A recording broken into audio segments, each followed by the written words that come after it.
Ella siempre había sido una persona de rutinas.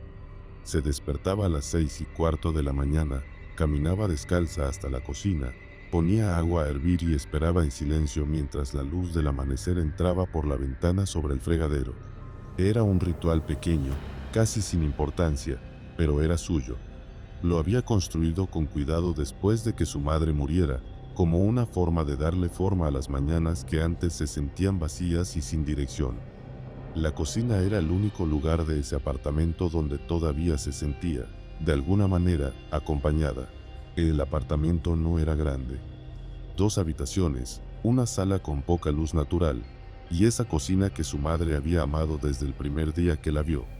Cuando Sofía firmó el contrato de arrendamiento, su madre fue la primera persona en entrar. Recorrió cada rincón con las manos abiertas, tocando las paredes como si quisiera conocerlas.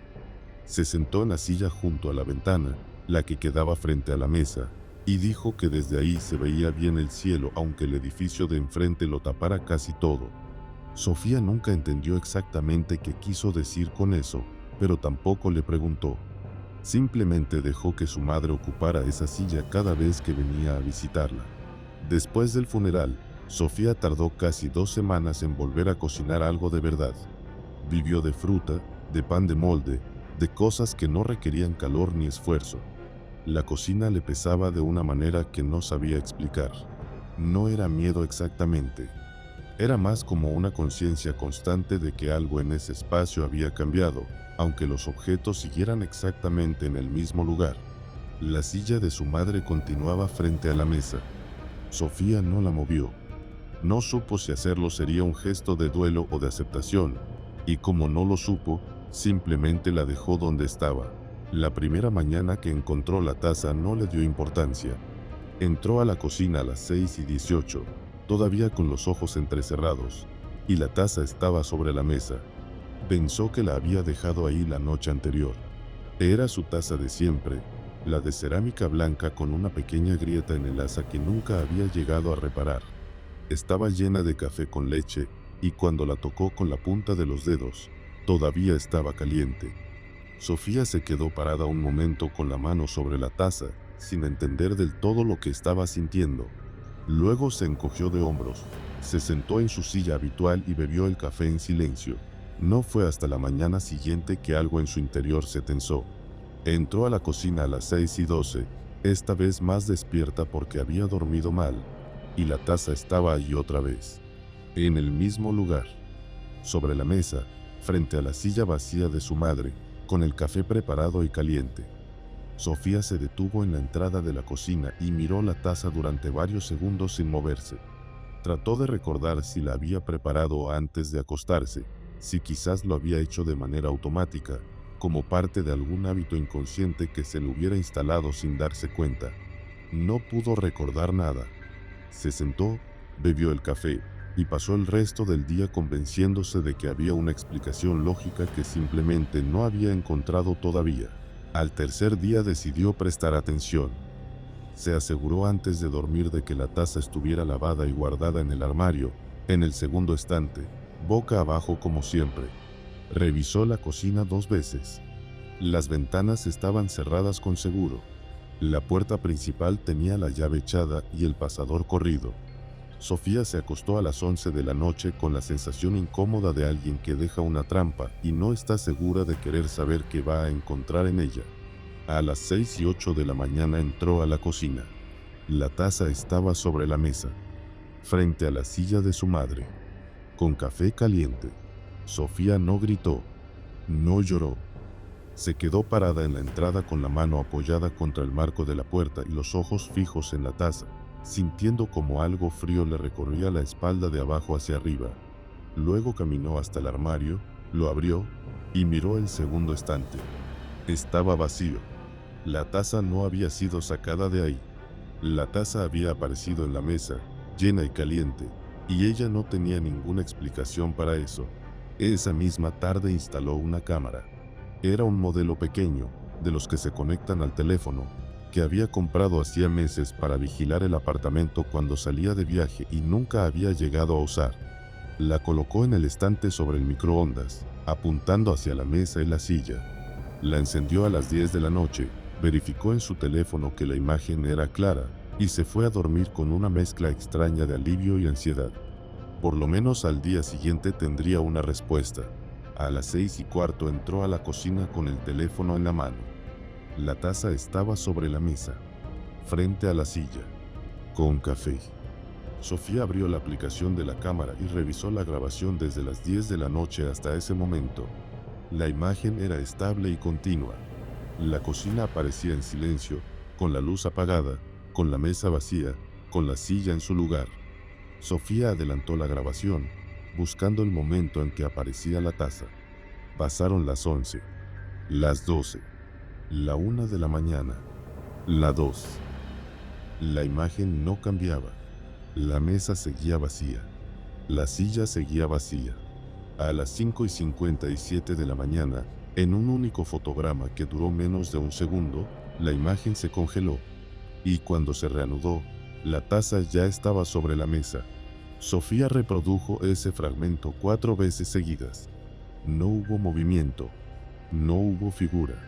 No hubo ningún momento en que alguien entrara o saliera o pusiera algo sobre la mesa.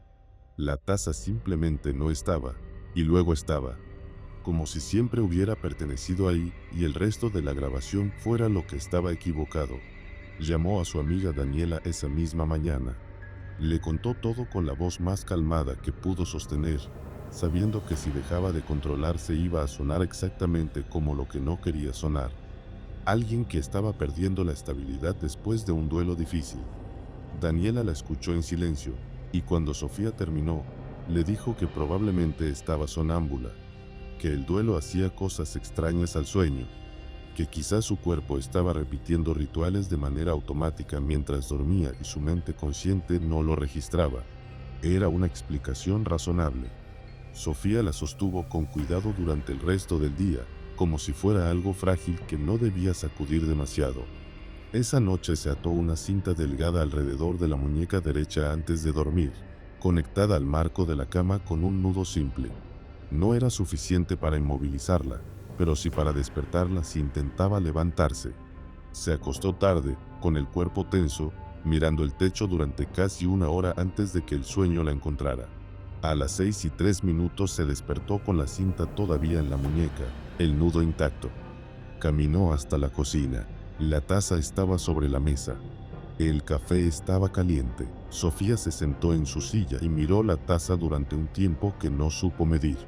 La cocina estaba completamente silenciosa. La luz del amanecer entraba por la ventana sobre el fregadero de la misma manera en que siempre lo había hecho, con esa claridad tranquila y sin compromisos que tienen las mañanas antes de que el mundo despierte del todo. La silla frente a ella estaba vacía. La superficie de la mesa estaba limpia excepto por la taza.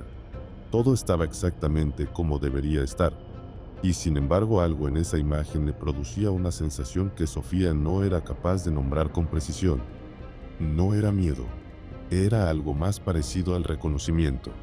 Como si una parte de ella supiera algo que el resto todavía se negaba a considerar. Empezó a fijarse en otros detalles. La silla de su madre, que siempre había estado alineada con la mesa, aparecía cada mañana ligeramente separada, como si alguien acabara de levantarse de ella. Sofía la empujaba de nuevo contra la mesa antes de salir a trabajar, y a la mañana siguiente volvía a estar separada. El cojín que su madre había traído una vez, un cojín pequeño de tela beige que Sofía había guardado en el armario del pasillo después del funeral, apareció un martes sobre esa silla sin que Sofía recordara haberlo puesto ahí. Lo devolvió al armario. Al día siguiente estaba de nuevo sobre la silla. Dejó de contarle cosas a Daniela. No porque no confiara en ella, sino porque se había dado cuenta de que hablar sobre eso en voz alta lo hacía sentir más real de lo que Sofía estaba dispuesta a aceptar en ese momento. Mientras no lo nombrara, podía seguir viviendo en el espacio intermedio entre la explicación lógica y la otra posibilidad, esa que no tenía nombre pero que cada mañana se volvía más difícil de ignorar. Un miércoles por la noche, sin haber planeado hacerlo, Sofía se sentó en la silla de su madre. Era la primera vez que lo hacía desde que ella murió. El cojín estaba ahí, suave y ligeramente hundido en el centro como si llevara tiempo siendo usado. Sofía apoyó las manos sobre la mesa y miró hacia el lugar donde ella siempre se sentaba. Desde ese ángulo, la cocina se veía diferente. La ventana sobre el fregadero quedaba al fondo, y si uno miraba hacia arriba podía ver un pedazo estrecho de cielo entre los dos edificios. No era mucho, pero estaba ahí. Sofía no supo cuánto tiempo estuvo sentada en esa silla. Cuando volvió a su habitación, eran las 11:40 de la noche. Se acostó sin revisar la cámara, sin preparar ninguna trampa, sin hacerse ninguna pregunta. Durmió de una manera que hacía semanas no dormía, profunda y sin interrupciones, como alguien que ha dejado de pelear contra algo. A la mañana siguiente la taza estaba sobre la mesa. Pero esa mañana había 2 tazas. La segunda era una taza que Sofía no recordaba haber comprado nunca. Era de cerámica oscura, casi negra, con un borde ligeramente irregular como si hubiera sido hecha a mano. Estaba colocada en el lugar donde Sofía siempre se sentaba, frente a su silla habitual. La taza blanca, la de la grieta en el asa, estaba frente a la silla de su madre. Las 2 tazas estaban calientes. Sofía se quedó de pie en la entrada de la cocina durante un tiempo muy largo. Luego caminó hasta su silla, se sentó y rodeó la taza oscura con ambas manos. El calor le subió por los dedos, por las palmas, por las muñecas. Miró la silla vacía frente a ella. Miró la taza blanca con su grieta pequeña y familiar. Miró el cojín beige sobre el asiento. Y entonces, por primera vez desde el funeral, Sofía lloró. No fue un llanto dramático ni ruidoso. Fue silencioso y sostenido, el tipo de llanto que sale cuando uno lleva demasiado tiempo conteniendo algo que no tiene forma de salir de otra manera. Las lágrimas le caían sobre las manos que rodeaban la taza, y el café seguía caliente debajo de ellas, y la cocina estaba en silencio, y la silla frente a ella estaba vacía, y Sofía sabía, con una certeza que no necesitaba ninguna explicación, que no estaba sola. Esa noche desconectó la cámara, la guardó en su caja original, la metió en el armario del pasillo y cerró la puerta. Luego volvió a la cocina, se quedó de pie frente a la silla de su madre y dijo en voz baja, sin saber bien a quién le estaba hablando, que el café estaba bueno, que siempre le había gustado como lo preparaba, que la echaba de menos. No hubo respuesta. Solo el silencio de la cocina y la luz apagada y la taza vacía sobre la mesa. Sofía se fue a dormir pensando que al día siguiente todo volvería a ser como antes, que las tazas habían sido el principio y el final de algo, un ciclo cerrado que ya había cumplido su función. Se acostó con esa idea como si fuera una manta, y cerró los ojos.